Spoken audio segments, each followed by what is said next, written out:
Pain is part of our body's monitoring system. It's like I mentioned, it's like the oil light on our car's dashboard. If you start to ignore the oil light, your system starts to amplify the pain. That's what brain pain is. The brain actually goes through changes that amplifies and can actually even stimulate, originate the pain.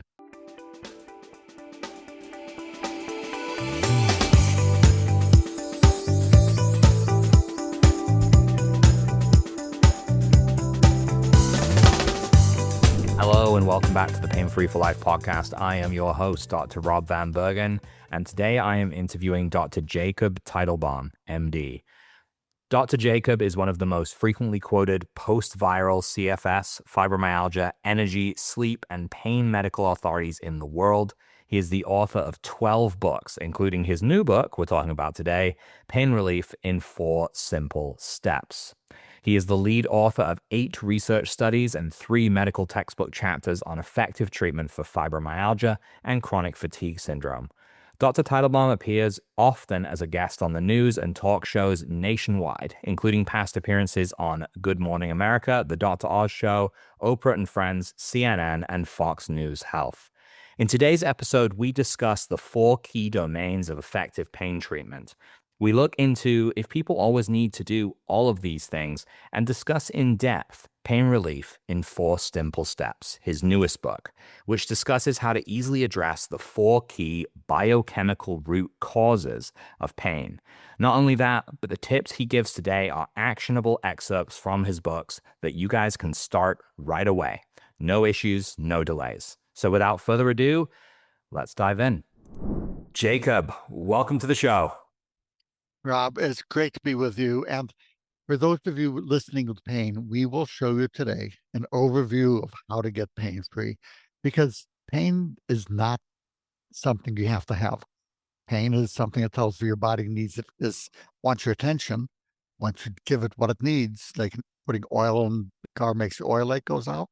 You give your body what it needs, your pain goes away. We're going to teach you today how to do that. Yeah, that's what we like to hear. So, Jacob, let's start with the kind of overarching question. What are the 4 key domains of effective pain treatment? So to get people better, my focus is on the biochemistry of pain, which talks about giving nutrients, medications, herbals, things like that that affect the biochemistry. Most pain, in my experience, goes away. You can treat any of the 4 domains and have the pain go away. It's like Jello. You can push it from any direction.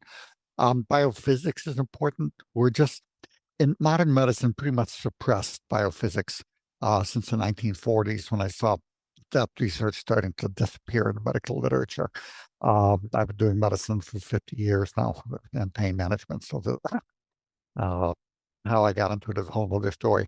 But the biophysics, frequency specific microcurrent, acupuncture, different healing modalities all can play a very important role. Mind body is very important. And then structural issues like chiropractic adjustments, massage, things along those lines that release the muscles, reset the alignment. Um, you can go after pain either of these ways. If you do something where the pain goes away, but it keeps coming back, a couple of weeks later, outside of looking at ergonomics and structural stuff, make sure your desk is set up okay, for example, the biochemistry being off is most often what causes pain to keep recurring. Mhm. I suppose biochemistry is kind of the it's the inputs we're putting into our body, right? And it's many people do the wrong thing with what they put in. Mhm. It basically is about the energetics of the body and the chemistry at a cellular level. Most importantly, how we make energy. Do we have enough energy? Are we having inflammation? Different things like that. But we'll talk about that because the biophysics breaks down into 4 key categories. And I talk about that in my most recent book, shameless plug, Pain Relief in 4 Simple Steps, that just came out last month. Um, but there's 4 key areas of biochemistry. One is treating muscle pain. Second is inflammation. Third is nerve pain. And 4 is brain pain, central sensitization, microglial activation. There's a whole list of things that make up the brain pain. Each of those needs to be treated because once pain is present for 3 months, once it's chronic, usually at least three, and more often all four of those are then playing a role in the pain. So we'll teach you how to recognize each and how to make them each go away. And most of these are things you can do on your own. It's helpful to have a doctor who can help you. But you know, I trained in a medical school that was more conscious about pain management than most.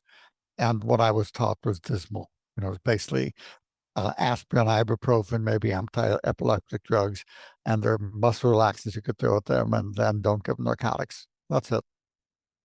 Oh, and you can slash for cash. If there's something profitable you can operate on, you know. That's the medical way. Yeah, that's what a lot of customers, clients come to us complaining about. Is that that's the ringer they've been put through, and none of those things have really fixed the issue. All they've done is kind of suppressed them, and then they kind of come back. Often, it seems worse than when they went in the first place. So if these four simple steps need to be addressed, like, I mean, you say that most people are going to need to do all of these if they're going to be able to actually resolve their pain. How could people go about breaking into this and doing it? Because you're saying this can be done kind of at home without a medical doctor, without a doctor needing to guide them. And I know for a lot of people, that concept can be a little scary because we're not used to that as a society to actually take care of ourselves. We think other people will take care of us for us. So how do people begin this process? Well, understand that your body knows what it needs better than any doctor knows. Um, and my key things that I look at, because I'm a science geek, that's as an MD, that's my thing. And things need to be safe, effective, affordable, and accessible, which means I can talk about medications all day that you have no access to. And I've done nothing for you if your doctor is not familiar with them. So the focus will be on things that are easy to do, easy for you to get, affordable, safe, and that work. So, number one, muscle pain is probably the most important piece to understand, and one which most doctors have no idea that there is a muscle exam, let alone how to do it properly and looking for trigger points and the whole thing. Here's the simple key point for muscle pain. When muscles don't have enough energy, they're like a spring. They don't go loose and limp. They get locked in a short position. Now, that may be counterintuitive. We think it takes more energy for a muscle to contract than to relax. But when you've had a heavy workout day, you don't come home and say, honey, my muscles are all loose and limp. You say they're all tight and give me a shoulder rub, because low energy causes muscle shortening, which causes muscle pain. So anything that increases energy in the muscles will cause the muscles to release and help the pain to go away. So how do you do that? Well, most of you have heard all these different treatments and they work, and why do they work? And kind of, so you look at acupuncture. You put a needle in the trigger point, you turn it, that creates an electrical current. That is a form of energy. It causes that trigger point, and 70% of acupuncture points correspond with muscle trigger points. It causes to release, and pain goes away. You put a heating pad over it, you're putting energy in. You do a heat lamp, you're putting energy in. You do massage and you're pressing. That's a form of energy. Anything that puts energy will release muscle for a little while, unless you treat the root cause of low energy. Here's a very simple thing you can do. Take a good multivitamin that's high in B vitamins and magnesium.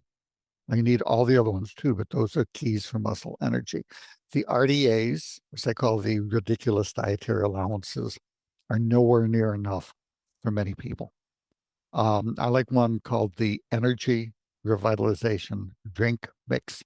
Everything I talk about is you can find all over the place. It's not hard to find. That's a vitamin powder. One drink replaces over a dozen pills, and it will really help increase energy in the muscles. So even just starting with that simple thing, um, but other ways to increase energy. If you use the acronym SHINE, sleep, hormonal support, infections, nutrition, and exercise is able. This is a recipe for increasing energy. But just starting even just with the N, the nutritional support of the multi is good. But getting your 8 hours sleep a night and taking what you need to get that If you're tired, achy, waking, and cold intolerant, you need to try the thyroid hormone, even if your tests are normal. If you get irritable and hungry, you need adrenal support. Simple supplement called Adrenaplex, increasing salt in water, will help that. So these are simple things. The book goes about in detail, but for that muscle energy, start with a multivitamin. You may be surprised at how much effect that simple first step will do. Right. I think, yeah, most people do not consider, or at least in my community, do not consider the power of a multivitamin because of the fact that they're so low in dosage. So you're saying that the trick to find one is to find one that isn't ridiculously low, that isn't going to make a big impact on your body. Yes, you need the optimal amounts. That's why the energy revitalization drink mix has the 30 key vitamins, minerals, amino acids, all those at optimal levels, optimal forms. I got to design that. And what I get paid for that is I get a pat on the back and good work. So that's I went to the company. I said, I want you to make this. So people need this, Yeah. and they did. So it's Good. good.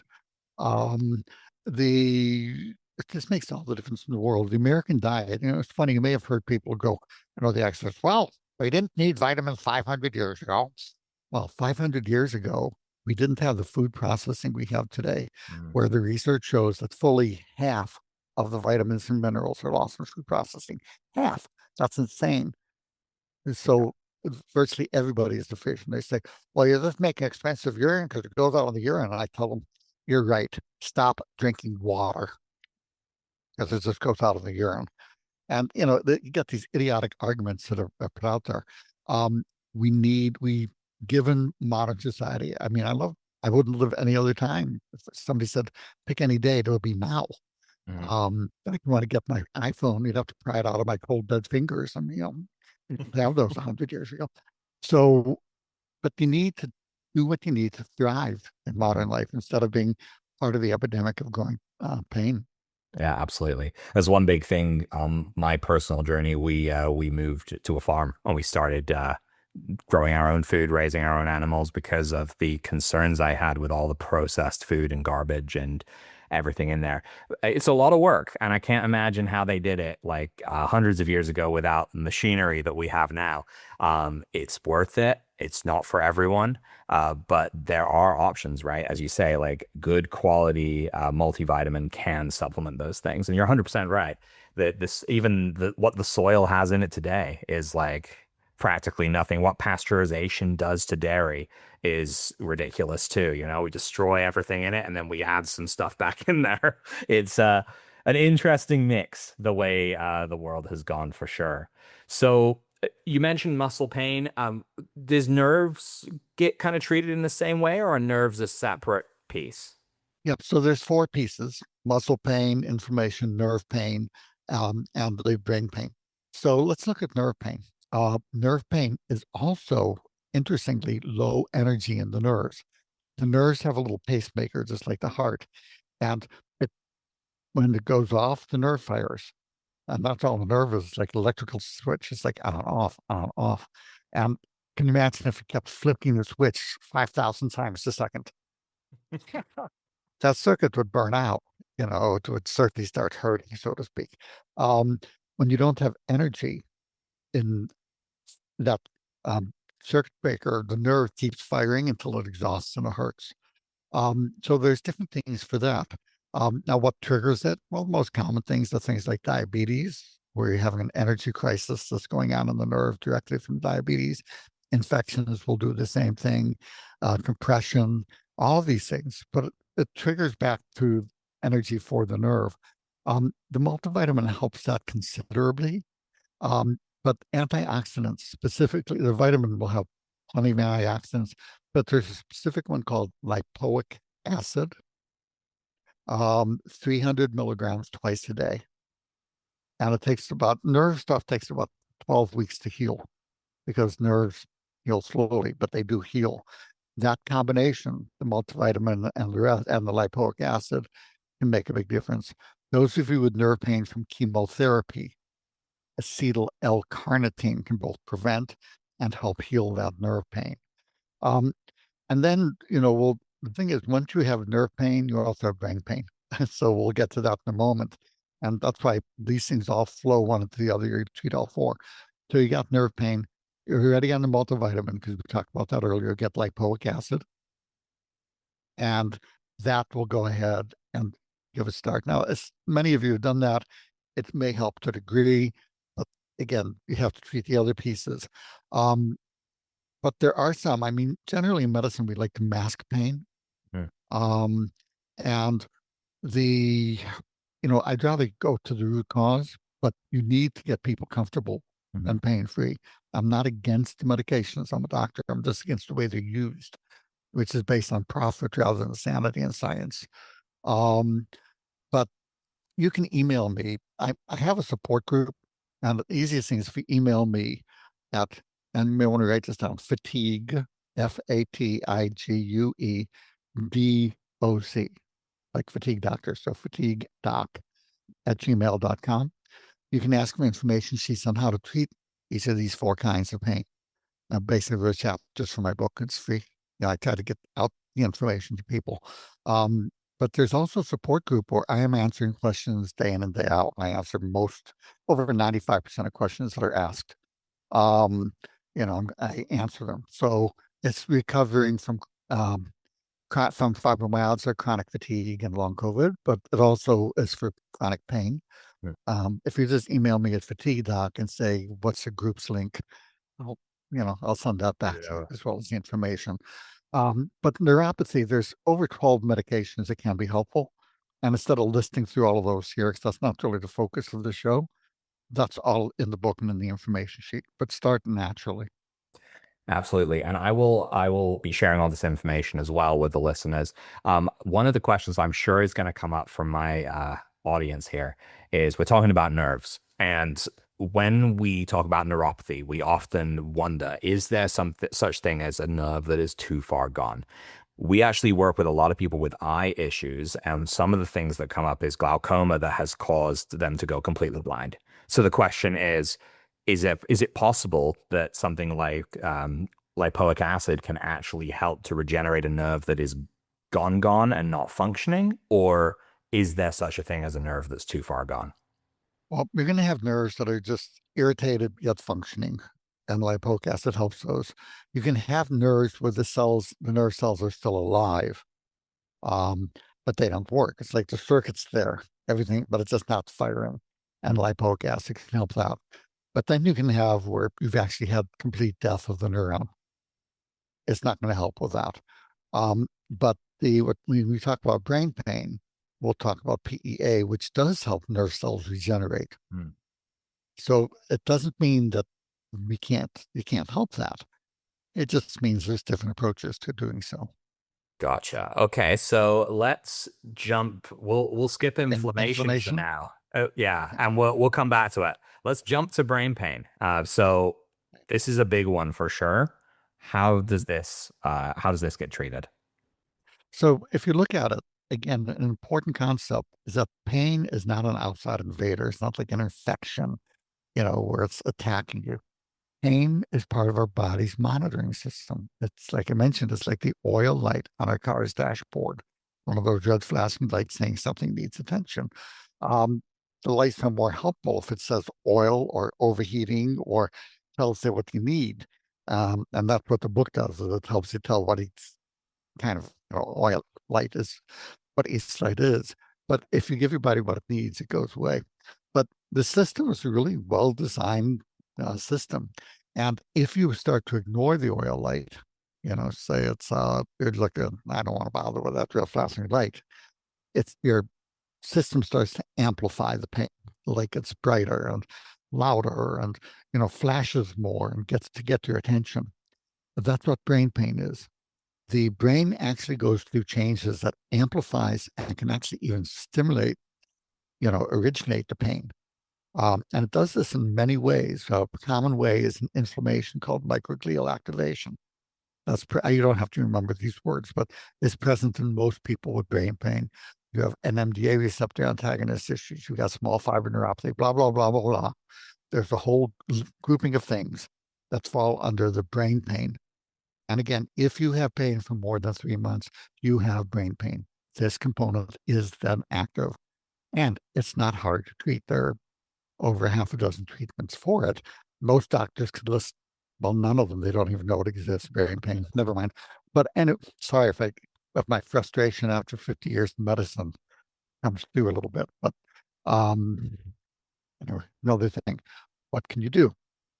Number one, there's a natural compound called PEA. The long word is palmitoyl ethanolamide. It's natural, healthy, safe. It has been shown in over 100 studies of numerous kinds of chronic pain. It settles it down like a nice, simple look at back pain and compression pain from disc disease or carpal tunnel and stuff like that. We have nerve compression, um, 70% drop in pain on average. And it helps regenerate brain and nerve cells, which is a really nice thing. They're looking at it for dementia. They're looking at it for stroke. These are things that, the problem, there's a really, really big problem with PEA. And the reason that most doctors aren't aware of it and it hasn't made its way is horrible, horrible. It's a horrible problem. It's just cheap. Right. It's That not is, patentable. It's not profitable. yeah. It's a disturbing truth, but that is a big part of a lot of these things that go on in the medical world is it doesn't make sense to market it out in a big way if it actually works. And Yeah, it well, doesn't and it doesn't cost thousands of dollars. if it's cheap, Yeah. if it's not patentable, they can't Right. charge. And there's no bad people. I haven't met a single bad person in medicine or pharma or the government agencies. They're all good people. The institutions are broken. Um, to get a new medication and get it through the FDA approval process, you're looking at over 400 million to $1 billion in costs. So if you have something that if you pay that $1 billion to put it through, you even pay $50 million if it falls under GIS, blah blah blah. Once you get FDA approval, anybody can market. They don't have to pay that $50 million. Mm. That's why the FDA has approved virtually no natural, i.e., non-patentable, or generic medications, cheap for Mhm. new uses. I mean, I can thought, iron for iron deficiency, but to treat a disease like restless leg syndrome, you can't put it through the process, and Mhm. then doctors don't hear about it. So it's not bad people. It's just a system failure. But the PEA, you want to give it, if you email me at fatiguedoc@gmail.com, you can ask for the PEA information sheet. Also the low dose naltrexone information sheet. I'm happy to send you all this stuff. It's in the book, but you know, these are the pieces of it. It'll talk about the dosing. The form that I use is PEA healthy inflammation response, because that's a high absorption form. A problem with PEA is it's not absorbed well. Dosing is anywhere from 600 milligrams a day in most studies, 2 capsules. The bottle may say 600, that's 2 capsules. Um, but you want to give it, again, 8 to 12 weeks to work. Mhm. I use higher dosing for severe chronic pain, and the protocols all in the book, and the free information sheet. I'll happy to send out. That settles down microglial activation. Can we talk about low dose naltrexone, or is that a little Absolutely. Yeah. We've had some people talk about it before, but it's not talked about as often as it should be. So go ahead. okay? The naltrexone blocks morphine. You can't take it if you're on a narcotic, and if the narcotic's working for you, it's safer than the pain is. Pain is much more toxic than narcotic. Most people can get pain free without narcotics by treating the root causes, but for those not on narcotics with chronic pain, the naltrexone at regular dose will do nothing for your pain at the 50 to 200 milligrams a day. But at doses of 3 milligrams a day or less, some people do even 8 to 10 or 15, but less works better. 3 milligrams seems to be the sweet spot. After about 2 months, it settles microglial activation, balances immunity. It can be quite dramatic, and it's synergistic with the PEA. They work in different ways on settling down the brain pain and inflammation. I give the two of them together. Mhm. I'll start one every 3 days. So because we're going to get a side effects, you'll know in the first 2 days. So Yeah. this way you can know if there's a problem, you'll know, even though if it takes 2, 3 months to work. I will use those two together for the brain pain. Now, again, I'm doing another article for medical that goes through the research on brain pain and the half a dozen other medications. But these two are the best, most powerful. This is what I go with. This is what I start with, and anybody on chronic pain. Great. And let's cycle back to inflammation. So we make sure we hit that point too. I just wanted to make that connection moving over to the brain pain. So let's talk inflammation. So the American diet sucks. I mean, we talked about it before. You lose half the vitamins and minerals. But if you look at the increase in sugar, increase in white flour, increase in grain-fed meats, decrease in omega-3 fish oils, these are dramatic changes that markedly increase inflammation. Inflammation is a healthy response in our body. It's a critical part for wound healing and preventing infections. So the inflammatory system, again, it's part of us. We want it. But when you take the volume and turn it way up high, because of the American diet and the American environment, modern environment, you're going to see autoimmune disease and chronic pain. Um, Anything that ends in itis, which is inflammation like arthritis, these things skyrocket. And so if you settle down the inflammation, bring it back into balance, pain goes down. In medicine, we use what are called NSAID medications like ibuprofen, Motrins. That's family of medications, or we use prednisone to balance inflammation, to decrease inflammation. The problem is that the ibuprofen family of medications, including, the Selexicab, all of the common ones, they don't talk about in the media, but you want to guess how many deaths, U.S. deaths a year those cause? Deaths? Yes. I had not Excess thought of deaths, deaths with that. I know there's a lot of side effects that don't get talked about, but I'm guessing it's a big number if you're bringing it up. 50,000 Wow. From just ibuprofen. from that family of medications, ibuprofen, Selexicab, the MSA, the standard arthritis medications. And that's probably an underestimate. You can go 40,000 to higher. If I want to go on the low end, it'd be 40,000. You don't hear about it in the media. Now, I'm not saying that's because they advertise heavily in the media. God forbid that's possibly affect reporting. Um, but it's good for people to know. Now, they're still helpful medications. Um, However, if you look at things like high absorption curcumin and boswellia compounds in head-on studies, they are as effective. If you look at in arthritis, glucosamine, chondroitin, as effective. It's funny, the NIH was forced by Congress to do a study to study natural remedies, and they said no, and we said you have to, and they said okay. So they hired somebody to head the department to research it, who probed that I've never made anything about natural medicine in my life. I know nothing. And this is the head of the department. Can you imagine if they had the head of cardiovascular surgery and they had a chiropractor who said surgery is all crap. I know nothing about it. And they said, okay, run the studies. It's like everybody would die. It was like, so what this guy did is he hired the drug company people on drug company payroll to do the study where they compared glucosamine chondroitin to Selexicab. And lo and behold, it was almost a dead heat. But they picked one number that statistically, it was as if it was 94% probability that it worked versus 96. They had hundreds of numbers that they came up with, and they picked that one, Hmm. and they gave an excuse which was dishonest. They said, well, this was a primary outcome measure. No, it wasn't. I looked it up. I changed it. Hmm. It was not the same time frame that was given as a primary. So basically, that little piece of whatever you want to call it contributed to over 1 million U.S. deaths Wow. because that was about 20 years ago. So these medications can be helpful, but I'll use a mix. There's a mix of herbs called curamin, Curamin, high absorption curcumin, boswellia, DLPA, which raises your own endorphin, nattokinase, to melt inflammation. Head-on studies as effective. So I'm going to go with cutting down the sugar, decreasing white flour when convenient, grass-fed beef when convenient, increase fish oil, fatty fish as convenient, I take the Curamin. The Curamin balances the inflammation. Yeah, perfect. It's just easy.